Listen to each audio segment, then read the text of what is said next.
Kirby Road. Read from the Creepypasta wiki. From Blogspot. For many years I have heard about the infamous Kirby Road in Vaughan, Ontario, but it wasn't till recently that I was finally able to look into it. I was driving to a pre-wedding party for my cousin at her groom-to-be's house, and noticed that the road his house was on, Stephanie Boulevard, was right off this Kirby Road I had heard murmurs of before. Supposedly, this road often fools with your radio.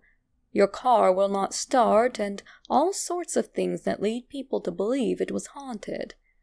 When I researched this, I found this wonderful blog, which I owe a great deal of credit to for my further discoveries, as she was able to explain some of the legends surrounding this road, and the supposedly 2 haunted houses there, as well as the solitary tombstone of a teenage girl located on the road. I'll be focusing on one aspect of the haunted Kirby Road on this blog.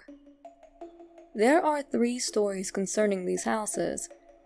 The first house is reported to have a reputation of crying babies and laughing children that are not there, and a tombstone with the words, "Selina, I was a cute child," written upon it at a nearby house. It is also reputed that if you park your vehicle on the driveway and sit quietly, the little girl, Selina, will run around your vehicle, all while tapping on it here and there. Sure enough, I came back from visiting the site for the first time, and eventually did find Selina's tombstone. The tombstone is unique, not only because the very peculiar "I'm a cute child" epitaph, but because of the lack of last name, typeface, and obviously the location. It is located 3 lampposts from the supposedly haunted house, a house my companion and I decided we would go see after the tombstone. However, plans change. We did not see an apparition of Selina, hear her cry or laugh, or see anything spookier than any rural road at 1:30 a.m. would be. But part of the legend of Kirby Road includes a truck that will supposedly chase away anyone who comes to investigate and then suddenly disappear. Some accounts say it's red. Some say that it has only 1 headlight. After we were done looking at Selina's stone, we decided to wait till one moving car passed by, so that it would be slightly safer to walk back up the shoulder of the road. But the car did not pass. It pulled over right in front of us and Selina's tombstone. A pickup truck, but one with both headlights, and one that we believed to be black. The windows were not rolled down, and nobody got out of the truck. My companion and I found that as good a time as any to get out of there, and proceeded to walk back to my car, which I had parked over at Stephanie Boulevard, just under half a kilometer away. The truck did not move from its place for at least 5 minutes. I remind you that this was at approximately 1:30 a.m. I suppose it is entirely possible that the driver just saw 2 people at the side of the road and decided to pull over and see what was going on. Or that they too knew that Selina's tombstone was there and just happened to be visiting at the same time. But the fact that nobody ever got out of the car or approached us in any way is peculiar. And the fact that it was a pickup truck is at least eerily coincidental. We didn't get a chance to investigate the house. I know I will certainly be making another trip there, as I still do have so much left to discover. Who is Selina? Why does she have a tombstone at the side of the road?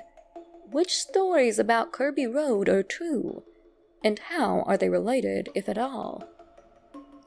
I'm being a little dishonest here, as I have discovered the answers to a few of these questions already.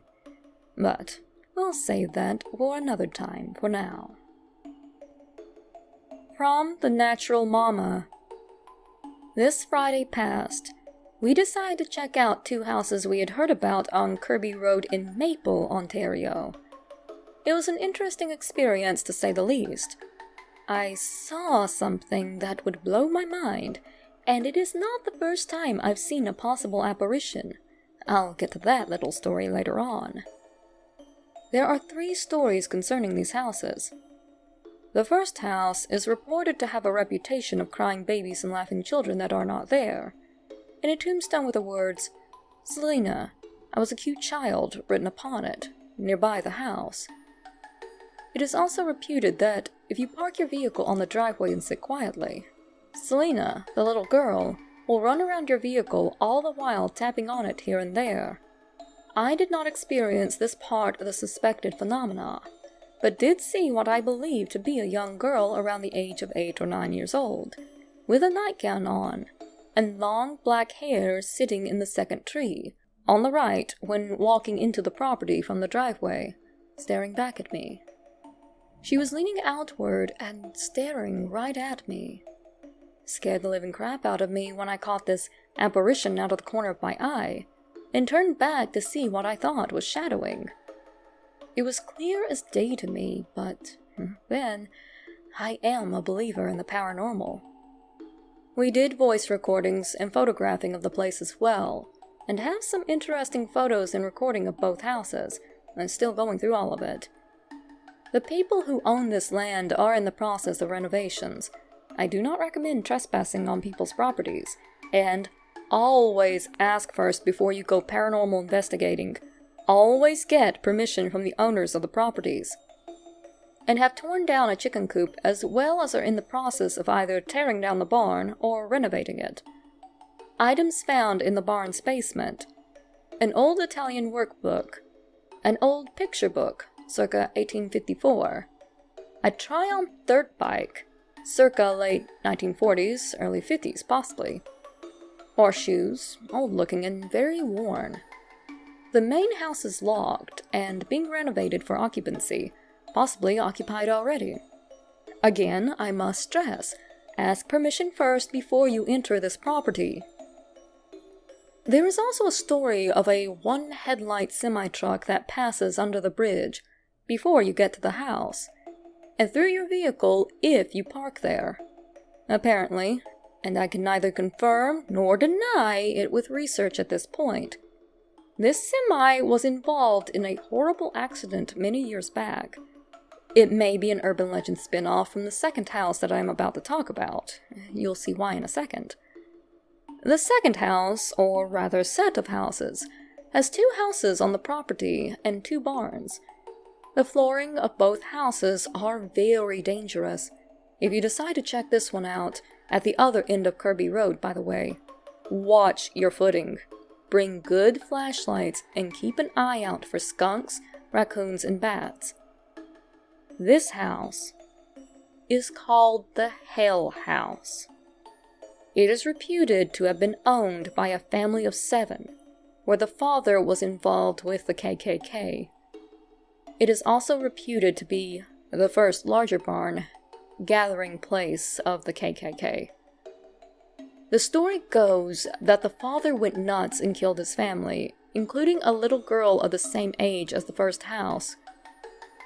There you will find a lot of graffiti like, "You are not alone," and "Murder is awesome," as well as "I am watching you." Obviously, this is added by human hands to amp up the hype about these houses and their purported hauntings. It is said, and this is possibly the urban legend transferred to the semi-truck with one headlight phenomena at the other house, that a man in a red pickup truck will chase you out of the property if he catches you on it, then disappear into thin air. There is also a story of a young woman who is walking the road and suddenly screams, then runs into a nearby cornfield screaming bloody murder. This purported to be about a woman who was attacked, raped, and murdered in the cornfields near this property. She is supposed to disappear into the cornfields if you follow her. I cannot confirm or deny any of these stories by research at this point, neither in architectural history, land history, or anything in old newspapers or obits as of yet. I cannot find anything on any of these stories, and we never did find the tombstone. However, I have been told that a few friends of friends who hang out regularly at these places have seen the tombstone and report being chased by both the red pickup truck and the semi with one headlight, as well as seeing the woman in the cornfields. How accurate these are, I do not know. But I do know I am sure I saw something that night that is unexplainable. All 19 of us present at both sites were adults, not children. So how is it I saw a child in a tree at 1 a.m. in the morning on a Friday night, or rather a Saturday morning? I cannot explain it, but I will be researching it, and will update if I ever do find any information on these properties. And this is just going to be a note from the narrator. There is a blog mentioned in the story that I actually posted the link to down below. So if you guys would like to read a little bit more about the Kirby Road phenomena, then feel free to take a look at it. Alright, have a good night.